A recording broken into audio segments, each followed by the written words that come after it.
औज़ुबिल्लाहि मिनश्शैतानिर्रजीम बिस्मिल्लाहिर्रहमानिर्रहीम। अल्लाह के बाबरकत नाम से जो बहुत मेहरबान और नहायत रहम करने वाला है। अपने लेक्चर का आगाज़ करते हैं। यूनिक ग्रुप ऑफ इंस्टीट्यूशन की तरफ से ऑनलाइन लेक्चर्स अज़ीज़ तुलबा व तालबात, और मैं आपका अपना मुअल्लिम प्रोफेसर राजा वाजिद अली, जो आपको शुमारियात यानी कि स्टैटिस्टिक्स पढ़ाएंगे। इससे पहले हमने चैप्टर सेकंड ईयर की बुक का इंट्रोडक्शन किया, और हम तमाम तुलबा व तालबात से इस बात कि हमने फ़र्स्ट ईयर में कारवान पब्लिशर की किताब पढ़ी, क्योंकि वहाँ पे न्यूमेरिकल्स थे, वैरायटी ऑफ क्वेश्चंस बहुत ज़्यादा था। तो वहाँ से पढ़ने से हमारी फ़र्स्ट ईयर में जो अर्थमेटिक मीन, ज्योमेट्रिक मीन और समथिंग सब चीज़ें थी, वो हमने, क्योंकि जो ज़्यादा काम करना था वो हमने वहाँ से किया। सेकेंड ईयर में लास्ट लेक्चर्स में मैंने आपको बताया था कि हम टेक्स्ट बुक को फॉलो करेंगे, और जो हमारी पंजाब टेक्स्ट बुक बोर्ड है वहाँ से हम न्यूमेरिकल्स करेंगे, और कारवान बुक से हम डेफिनेशंस और शॉर्ट क्वेश्चंस यानी कि और एमसीक्यूज़ वहाँ से करेंगे, क्योंकि टेक्स्ट बुक में ये दोनों चीज़ें नहीं मौजूद। वो फिर थ्योरी से तलाश करनी पड़ती है। इसके बरक्स बच्चों की आसानी के लिए कारवान पब्लिशर की किताब से आपने डेफिनेशंस और शॉर्ट क्वेश्चंस और एमसीक्यूज़ हम वहाँ से कर लेंगे, और बाकी तमाम न्यूमेरिकल्स हम टेक्स्ट बुक से पढ़ेंगे। अपने लेक्चर का आगाज़ इल्म की दुआ से करते हैं, और वो दुआ इससे पहले भी मैंने बच्चों को सिखाई थी, और आज फिर हम अपने लेक्चर का आगाज़ उसी दुआ से करते हैं। अल्लाहुम्मा उर्ज़ुक़नी इल्मन नाफ़िअन वासिअन हमीकन। ए मेरे रब, ए मेरे अल्लाह, तो मुझे इल्म अता कर, और इल्म ऐसा हो जिसमें ये तीन खूबियाँ हों। वो नाफ़े हो, वो वासिअन वसी हो, और वो हमीकन गहराई वाला हो। आमीन। इस दुआ के साथ हम आज का लेक्चर स्टार्ट करते हैं। बिस्मिल्लाहिर्रहमानिर्रहीम। आज हमारा लेक्चर नंबर 3 है, सेकेंड ईयर की क्लास, और सब्जेक्ट है स्टैटिस्टिक्स। स्टैटिस्टिक्स में हम चैप्टर नंबर 10 पढ़ रहे हैं, जिसका नाम नॉर्मल डिस्ट्रीब्यूशन है। और लास्ट लेक्चर में हमने नॉर्मल डिस्ट्रीब्यूशन की डेफिनेशन और नॉर्मल डिस्ट्रीब्यूशन कहाँ से ड्राइव हुई और क्या उसकी सारी चीज़ें पढ़ी थी। आज मैं उनको मज़ीद डिटेल के साथ इस लेक्चर में अपने अज़ीज़ तुलबा व तालबात के साथ शेयर करते हैं। जनाब, introduction to normal distribution, last lecture में भी हमने इसके बारे में कुछ पढ़ा था। नॉर्मल डिस्ट्रीब्यूशन जो हमारे चैप्टर का नाम है, ये distribution discovered by Ibrahim de Moivre. ये एक साइंटिस्ट हैं, बहुत मशहूर मैथमेटिशियंस हैं। इन्होंने नॉर्मल डिस्ट्रीब्यूशन को डिस्कवर्ड किया था। इस डिस्ट्रीब्यूशन का जो नाम है वो है नॉर्मल डिस्ट्रीब्यूशन, जो कि चैप्टर का भी नाम है, और इस डिस्ट्रीब्यूशन का दूसरा नाम है गॉसियन डिस्ट्रीब्यूशन। जनाब, इसकी टाइप इसकी है जी कंटिन्यूस। जैसे कि हम इससे पहले 2 डिस्ट्रीब्यूशन पढ़ चुके हैं। एक डिस्ट्रीब्यूशन हमने फर्स्ट ईयर में बाइनोमियल डिस्ट्रीब्यूशन, और दूसरी डिस्ट्रीब्यूशन हमने हाइपर ज्योमेट्रिक डिस्ट्रीब्यूशन पढ़ी। वो दोनों डिस्ट्रीब्यूशन डिस्क्रीट डिस्ट्रीब्यूशन थी। आज हम इस चैप्टर जो नॉर्मल डिस्ट्रीब्यूशन है, इस चैप्टर में जो एक डिस्ट्रीब्यूशन हमने पढ़नी है, और वो है continuous. How many parameter of a normal distribution? There are 2 parameters. Number 1 is mu and number 2 is sigma square. ये म्यू किसे कहते हैं ये हम ऑलरेडी पढ़ चुके हैं, mean of the distribution.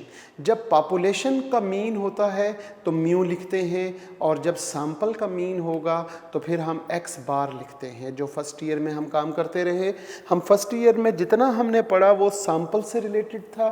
Second year में हम ज़्यादातर पॉपुलेशन से रिलेटेड हम काम करेंगे, लिहाजा यहाँ पे मीन को म्यू कहते हैं। ये जो म्यू है ये मीन ऑफ द डिस्ट्रीब्यूशन और इसका पैरामीटर है पहला। और दूसरा सिग्मा स्क्वायर, ये सिग्मा स्क्वायर ये क्या है जी, वेरिएंस ऑफ द डिस्ट्रीब्यूशन। जैसे हम फोर्थ चैप्टर जो हमने फर्स्ट ईयर में पढ़ा जिसका नाम था मेजर ऑफ डिस्पर्शन, उसमें हमने एक लफ्ज़ वेरिएंस और स्टैंडर्ड एविएशन पढ़ा था। वेरिएंस और स्टैंडर्ड एविएशन में एक फ़र्क था कि वेरिएंस पर हम एस के ऊपर स्क्वायर लिखते थे। जब एस लिखेंगे या एस स्क्वायर लिखेंगे तो वो वेरिएंस या स्टैंडर्ड एविएशन होता है, और स्टैंडर्ड एविएशन जो है वो सैंपल का था। अगर सैंपल का होगा तो उसे एस कहेंगे, और अगर पॉपुलेशन का होगा तो उसे सिग्मा स्क्वायर कहते हैं। तो लिहाजा sigma square is the variance of the distribution, और सिग्मा स्क्वायर पॉपुलेशन के वेरिएंस को रिप्रेजेंट करता है, और म्यू जो है वो भी पॉपुलेशन के मीन को रिप्रेजेंट करता है। ये दो बातें मेरे अजीज़ तुलबा व तालबात इनको अपना जहन नशी कर लें कि mu is represented the mean of the population, और variance sigma square is the variance, sigma square is a variance of the population.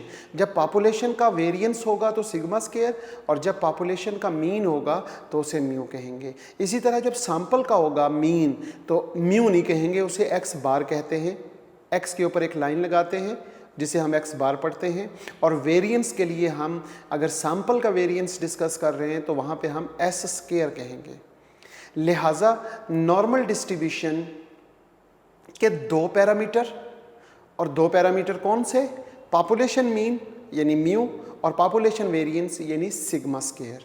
जिस तरह हम ऑलरेडी लास्ट ईयर 8वें चैप्टर में हमने बाइनोमियल डिस्ट्रीब्यूशन पढ़ा, तो बाइनोमियल डिस्ट्रीब्यूशन के भी दो पैरामीटर थे, एक n और दूसरा p। p probability of success और n नंबर ऑफ ऑब्जर्वेशन। इसी तरह हमने हाइपरज्योमेट्रिक डिस्ट्रीब्यूशन पढ़ी, उसके तीन पैरामीटर थे, एक कैपिटल N, एक स्मॉल n और एक k। और वो दोनों डिस्ट्रीब्यूशन डिस्क्रीट डिस्ट्रीब्यूशन थी। और आज जो हम डिस्ट्रीब्यूशन स्टार्ट कर रहे हैं ये कंटिन्यूस डिस्ट्रीब्यूशन है। ये अक्सर MCQs में आता है कि normal distribution is a distribution type, और नीचे वो डिस्क्रीट, कंटिन्यूस और दो ऑप्शंस और दे देगा, तो ये कंटिन्यूस डिस्ट्रीब्यूशन है। अच्छा जी, हम बात करते हैं अजीज़ तुलबा व तालबात प्रोबेबिलिटी डिस्ट्रीब्यूशन। प्रोबेबिलिटी डिस्ट्रीब्यूशन किसे कहते हैं?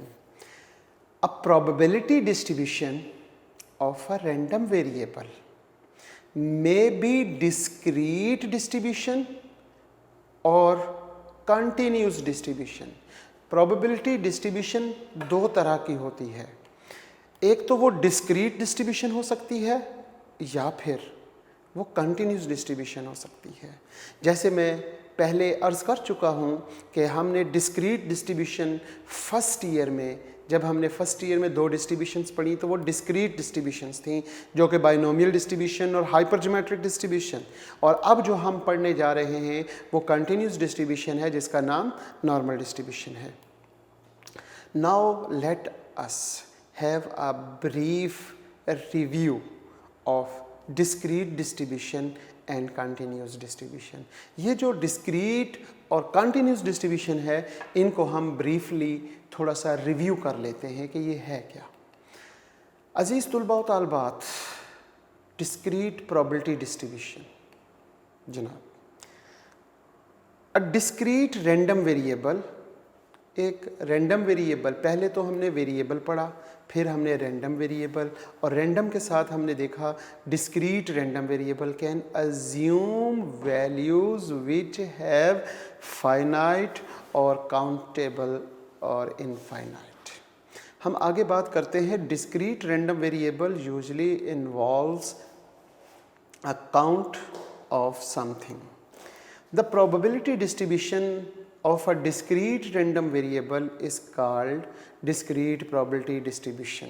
ये जो लाइन है, इस लाइन पे आपने गौर करना है कि यहाँ पे ये क्या लिखा हुआ है, द probability distribution, एक ऐसी probability distribution जिसमें क्या हो, डिस्क्रीट रैंडम वेरिएबल यूज़ हो रहा हो, तो उस probability distribution को हम क्या कहेंगे, इस कॉल्ड discrete probability distribution. आगे जनाब देखते हैं, a discrete probability distribution may be expressed in the form of mathematical equation. हम क्या करते हैं कि मैथमेटिकल इक्वेशन में उसे हम एक्सप्रेस कर सकते हैं, उसका फार्मूला भी हो सकता है, और ज़्यादातर प्रोबेबिलिटी फंक्शन जो कि फार्मूला होता है, और अ टेबल और अ ग्राफ, इन तमाम चीज़ों में हम उसको एक्सप्रेस कर सकते हैं.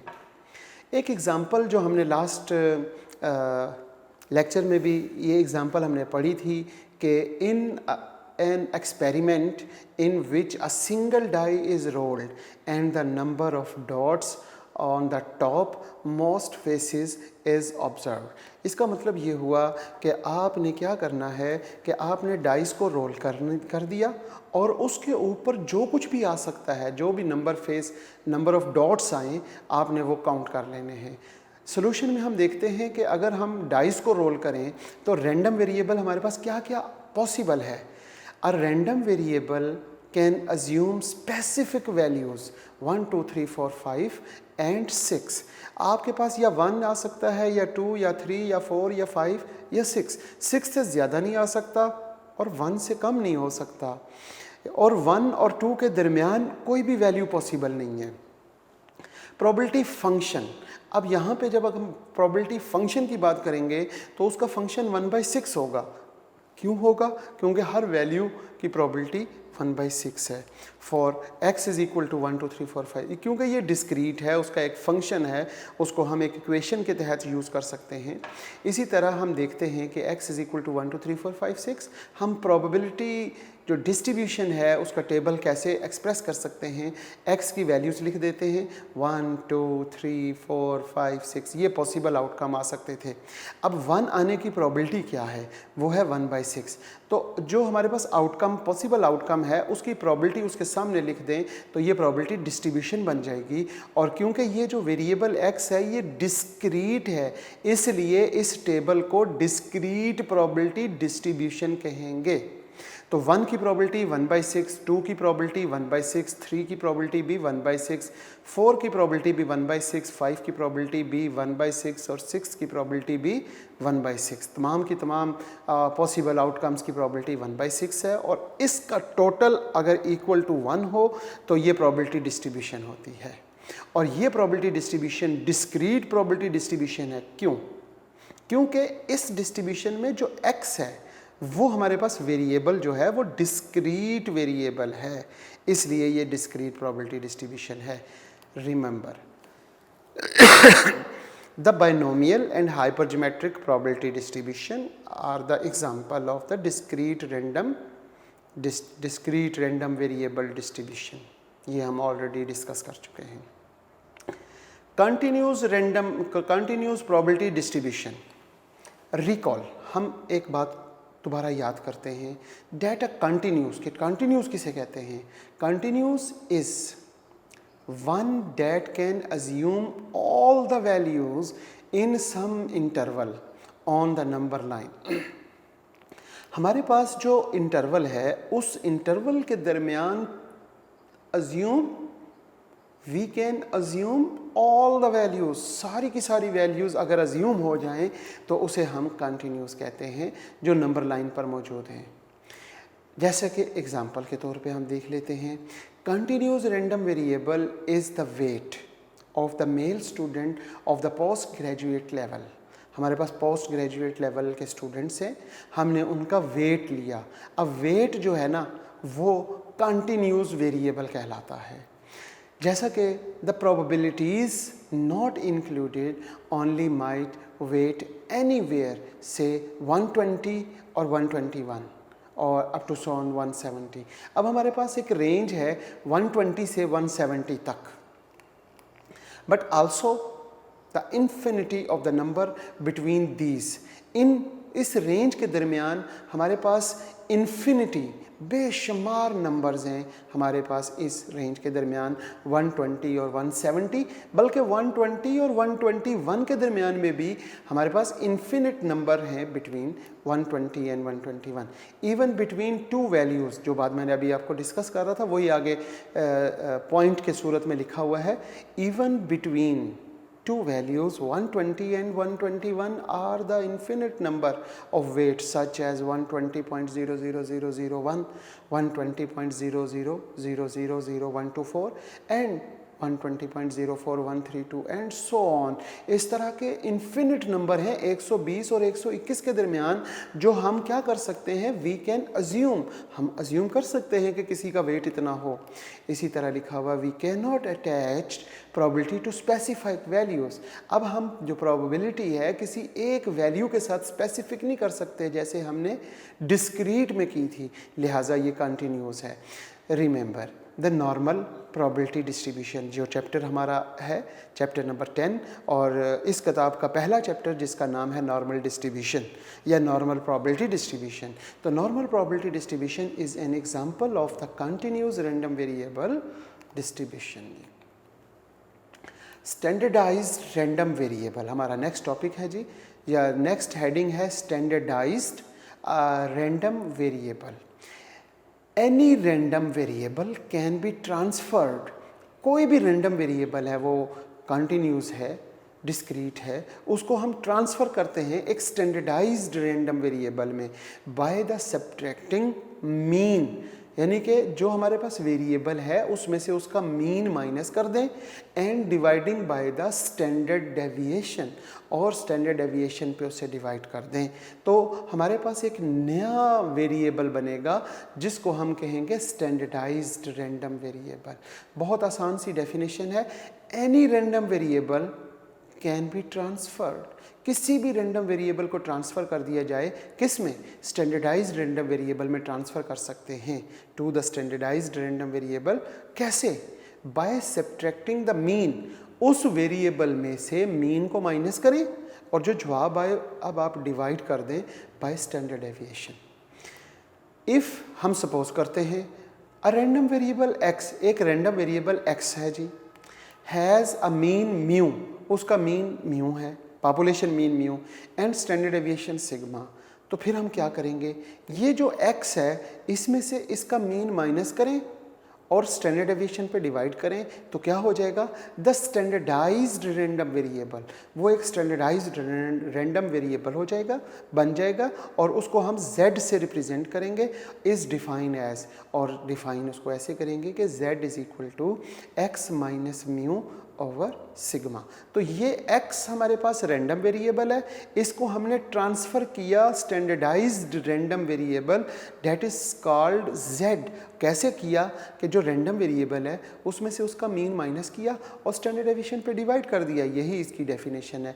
अगर ये फार्मूला बच्चों को याद हो तो इसी फार्मूले को बच्चा अंग्रेज़ी में लिख ले तो वो इसकी डेफिनेशन बन जाती है। आगे चलते हैं, important properties of the standardized random variable. ये जो अभी अभी हमने स्टैंडर्डाइज्ड रैंडम वेरिएबल बनाया z, जिसे हमने कहा जनाब, ये जो z है ये क्या है, इसकी प्रॉपर्टीज़ हैं दो। The standardized random variable has two important properties which are following. Number 1, standardized random variable mean is zero. अब ये जो z है ना, जो स्टैंडर्डाइज्ड रैंडम वेरिएबल है उसका मीन हमेशा ज़ीरो होगा, और स्टैंडर्डाइज्ड रैंडम वेरिएबल का जो वेरिएंस है या स्टैंडर्ड डेविएशन दोनों इक्वल होंगे। वेरिएंस और स्टैंडर्ड डेविएशन दोनों इक्वल होंगे, और किसके इक्वल होंगे, इक्वल टू 1। 1 का स्क्वायर ले लें तो 1 ही होगा, और 1 का अगर अंडर रूट ले लें तो भी 1 होगा। लिहाजा इसका स्टैंडर्ड डेविएशन, इसका वेरिएंस दोनों 1 होते हैं, और इसका जो है मीन ज़ीरो होता है। आगे चलते हैं, history of normal distribution. Normal distribution की हिस्ट्री के बारे में हमने थोड़ा सा ओवरव्यू लेना है, गो कि हमारे लिए इतना ज़रूरी नहीं है, लेकिन थोड़ा सा हमें मालूम होना चाहिए जो हम पढ़ने जा रहे हैं। पहली बात जो हम ऑलरेडी पढ़ चुके हैं कि the discovered by the equation या formula of the normal distribution can be traced of these mathematicians. In 1733, the French mathematicians Ibrahim de Moivre's drive equation of the normal distribution based on the random variable या variation of the number of heads appearing the large number of the coins were tossed.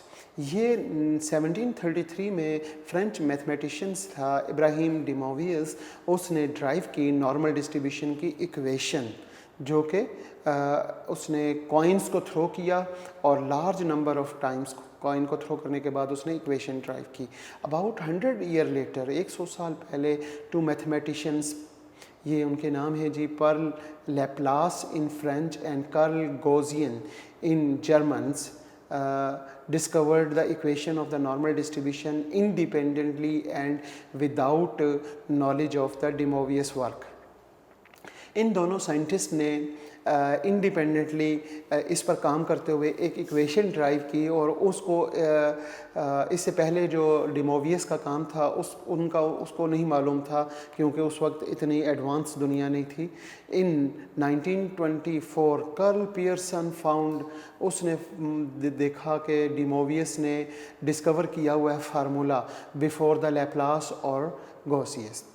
The probability density function of the normal random variable x is defined in the term of two parameter, जो हम already जिक्र कर चुके हैं कि इस distribution के दो पैरामीटर्स हैं, that is mean and standard deviation of the distribution। उस डिस्ट्रीब्यूशन का मीन और स्टैंडर्ड डेविएशन, और ये पॉपुलेशन का मीन के बारे में बात की जा रही है।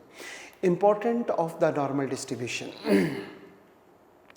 The normal probability distribution consider to be the most important probability distribution. Normal distribution जो है ये हमारी स्टैटिस्टिक्स में एक मेन पिलर का काम करती है। किसी भी डिस्ट्रीब्यूशन का कोई भी क्वेश्चन कहीं पे भी सॉल्व ना हो रहा हो, उसको हम नॉर्मल डिस्ट्रीब्यूशन में कन्वर्ट करने के बाद हम इसे आसानी से सॉल्व कर सकते हैं। There are unlimited number of the continuous random variable. यहाँ पे -इन्फिनिटी टू +इन्फिनिटी इसकी रेंज होती है, जो कि आगे हम पढ़ेंगे। तो जब -इन्फिनिटी और +इन्फिनिटी के दरमियान अनलिमिटेड नंबर जितने भी हैं continuous number that have a normal approximate in normally distribution, उसको हम नॉर्मली डिस्ट्रीब्यूशन में अप्रॉक्सीमेट कर लेते हैं। There are other probability distribution of both discrete or continuous random variable that are approximately normal distribution under the certain condition। जो बात मैंने पहले बताई वही यहाँ पर है कि हमारे पास कोई भी दूसरी प्रोबेबिलिटी डिस्ट्रीब्यूशन हो, चाहे वो डिस्क्रीट हो, चाहे वो कंटिन्यूस हो, और उसमें से किसी में भी कोई प्रॉब्लम हो रही हो और उस क्वेश्चन सॉल्व ना हो रहा हो, तो उसको हम अप्रॉक्सीमेटली नॉर्मल डिस्ट्रीब्यूशन के अंडर कंडीशंस में लाते हुए उसे सॉल्व कर सकते हैं। Normal distribution several as the basis of the mainly concept the statistical inference. ज़्यादातर यहाँ पर हम जो इस्तेमाल करते हैं नॉर्मल डिस्ट्रीब्यूशन, हम इसका कॉन्सेप्ट लेते हैं कि हम इसके बारे में अपनी राय कायम करें। स्टैटिस्टिकल इन्फ्रेंस, हम अपनी राय कायम करें कि ये कैसा है, किस तरह का है, ये बेहतर है, ये चीज़ें सॉल्व की जाती हैं। जी जनाब, नॉर्मल डिस्ट्रीब्यूशन क्या है, इसकी डेफिनेशन। नॉर्मल डिस्ट्रीब्यूशन की definition, normal distribution is the limiting form of the binomial distribution. Normal distribution is the limiting form of the binomial distribution which the number of trial n is very large। जब हम क्या करते हैं normal distribution बनाने के लिए या इसकी डेफिनेशन याद करने की बात करते हैं, तो लिमिटिंग फॉर्म है जी, बाइनोमियल डिस्ट्रीब्यूशन की। ये लास्ट लेक्चर में मैंने आपको सॉल्व करके भी दिखाया था बोर्ड पे, और आज हम उसकी प्रॉपर डेफिनेशन पढ़ रहे हैं कि नॉर्मल डिस्ट्रीब्यूशन को अगर हम डिफ़ाइन करना चाहें तो क्या होगा। नॉर्मल डिस्ट्रीब्यूशन को डिफ़ाइन करने के लिए हम बात करते हैं limiting form of the binomial distribution, जो हम ऑलरेडी चैप्टर नंबर 8 में या चैप्टर नंबर 9 जिसका नाम था बाइनोमियल डिस्ट्रीब्यूशन और हाइपरज्योमेट्रिक डिस्ट्रीब्यूशन, उसमें हमने बाइनोमियल डिस्ट्रीब्यूशन को पढ़ा चैप्टर 9 में। तो बाइनोमियल डिस्ट्रीब्यूशन के साथ अगर लिमिट लगा दी जाए और उस लिमिट पे कंडीशन क्या हो, which the number of trials n is very large. अगर आपको याद हो अजीज़ तुलबा व तालबात, जब हम फर्स्ट ईयर में चैप्टर 9 कर रहे थे तो उसमें हमारे पास जो n था वो मैक्सिमम कितना था, मैक्सिमम 10 था। 9, 6, 5, 10, 12, इससे ज़्यादा नहीं था। लेकिन n इज़ वेरी लार्ज का मतलब है n अप्रोचेस टू इन्फिनिटी, यानी इतना हो कि हम अगर हम n इज़ इक्वल टू 100 तो एक टेबल में हम 100 वैल्यूज़ को नहीं दिखा सकते।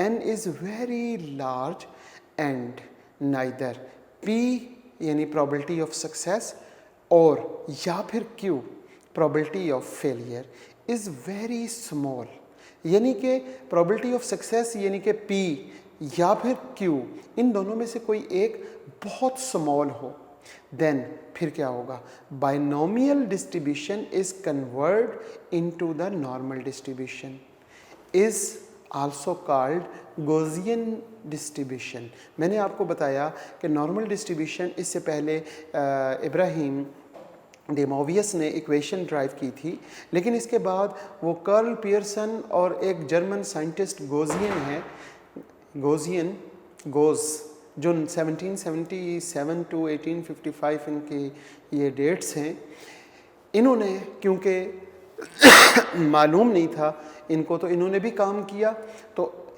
इसको हम गॉसियन डिस्ट्रीब्यूशन भी कह सकते हैं और नॉर्मल डिस्ट्रीब्यूशन भी कह सकते हैं। इसका दूसरा नाम है in the honour of the greatest German mathematician Carl F Gauss, ये डेट है। और इसका जो फंक्शन है, अगर आपको याद हो तो हमने लास्ट टाइम बाइनोमियल डिस्ट्रीब्यूशन का फंक्शन पढ़ा था NCX, p की पावर x और q की पावर n-x, ये उसका फंक्शन था। इसी तरह हाइपरज्योमेट्रिक डिस्ट्रीब्यूशन का भी हमने एक फंक्शन पढ़ा था कि KCX ऊपर लिखा था, फिर capital N minus small n c आगे n-x लिख लिया था स्मॉल, और कैपिटल NCN जो मैंने लास्ट लेक्चर में आप बच्चों को बताया भी था, लिख के भी दिखाया था। इसी तरह हर डिस्ट्रीब्यूशन का एक फंक्शन होता है, जैसे बाइनोमियल का फंक्शन पढ़ा, जैसे हमने हाइपरज्योमेट्रिक डिस्ट्रीब्यूशन का फंक्शन पढ़ा, बिल्कुल इसी तरह नॉर्मल डिस्ट्रीब्यूशन का भी एक फंक्शन है। और वो फंक्शन क्या है, वो ये है 1/2 पाई अंडर रूट। अब ये जो 2 पाई है ये अंडर रूट के अंदर है और सिग्मा अंडर रूट से बाहर है। इसके आगे मल्टीप्लाई हो रहा है जनाब ये ई कहते हैं एक्सपोनेंशियल को, एक्सपोनेंशियल, और उसकी पावर में लिखते हैं -1/2, -1/2, आगे ब्रैकेट में लिखेंगे x minus mu over sigma raise to power 2। ये x minus mu over sigma ये स्टैंडर्डाइज्ड वेरिएबल है, और इस डिस्ट्रीब्यूशन की जो लिमिट है वो -इन्फिनिटी टू +इन्फिनिटी होती है। अब ये फंक्शन देखकर बच्चे घबराएंगे नहीं, क्योंकि हमने इस फंक्शन पे ज़्यादा काम नहीं करना। हमने ये जो z is equal to x minus mu over sigma है, ये जो हमारे पास स्टैंडर्डाइज्ड वेरिएबल है, हमने सिंपल इस वेरिएबल से काम करना है, और बाकी एक टेबल गिवन होगा जो नॉर्मल डिस्ट्रीब्यूशन का टेबल होगा, उस टेबल से हम आगे क्वेश्चंस को सॉल्व करेंगे। इंशाल्लाह हम नेक्स्ट लेक्चर में देखेंगे कि आगे इसकी डिस्ट्रीब्यूशंस और इसकी प्रॉपर्टीज़ को पढ़ेंगे इंशाल्लाह। आज हमने लेक्चर 3 कंप्लीट किया है, सेकंड ईयर, और लास्ट लेक्चर यानी इस लेक्चर नंबर 2 में मैंने नॉर्मल डिस्ट्रीब्यूशन के बारे में बताया था। आज मैंने उसको ब्रीफली बहुत अच्छे तरीके से आपको बोर्ड पे एक एक लफ्ज़ लिख के आपके सामने पढ़ा रहा, उसको आप नोट कर लेते। अगर आप के सामने ये एज़ इट इज़ लिखा हुआ है तो आप जैसे जैसे मैं बोल रहा हूँ आप वैसे वैसे ये डेफिनेशंस लिख लेंगे। डेफिनेशंस आपको कहीं से नहीं मिलेंगी क्योंकि मैंने 5-7 किताबें पढ़ने के बाद जो बच्चों के पॉइंट ऑफ व्यू से बेहतरीन लफ्ज़ लिखे जा सकते थे, बेहतरीन अल्फाज और के साथ डिफ़ाइन किया जा सकता था ताकि बच्चा इन डेफिनेशंस को पढ़े और याद हो जाए। जब तक आप अंडरस्टैंड यानी कि जो मैंने आज लेक्चर दिया आपने इसको बहुत अच्छे तरीके से सुना, समझने की कोशिश की और प्रैक्टिस, जब तक आप प्रैक्टिस नहीं करेंगे तो काम नहीं चलेगा आगे। और प्रैक्टिस के साथ मैंने क्योंकि आप लोगों को बताया था कि माइनस ओवर कॉन्फिडेंस और मल्टीप्लाई बाय ओबीडियंस। ओबीडियंस का मतलब होता है कि जो बात मैं कहूँ उसे सुन भी लें और उस पर अमल करें। अगर जो बात मैंने कही उसको सुनने के बाद उस पर अमल करेंगे तो इट्स कॉल्ड ओबीडियंस। और ओबीडियंस 4 हस्तियों की, अल्लाह की, अल्लाह के रसूल की और उसके बाद अपने वालिदैन की और अपने उस्ताद की इताअत और फरमाबरदारी आपको कामयाबी दिलाएगी। अब आपके जो उस्ताद जिन्होंने आपको स्टैटिस्टिक्स पढ़ाई यानी कि मैं राजा वाजिद अली, आपसे मैं ये कहता हूँ कि ये डेफिनेशंस आप लिखें, अपने एक रजिस्टर बनाएं, नीट नोट रजिस्टर बनाएं जिसके ऊपर आप चैप्टर 10 की डेफिनेशंस को लिखें। आगे हम इसकी प्रैक्टिस करेंगे, इसकी प्रॉपर्टीज़ को पढ़ेंगे नेक्स्ट लेक्चर में इंशाल्लाह। तो उन प्रॉपर्टीज़ को आप लिखें ताकि आपको फ़ायदा हो इंशाल्लाह। इल्म आपको जब आप सीखेंगे कलम से तो आपको फ़ायदा देगा। बहुत बहुत शुक्रिया। आज का लेक्चर हम यहाँ क्लोज़ करते हैं इस दुआ से कि अल्लाह पाक आपको सलामत रखे और वालिदैन का साया ता क़यामत आपको कायम रखे। बहुत शुक्रिया। अल्लाह हाफ़िज़।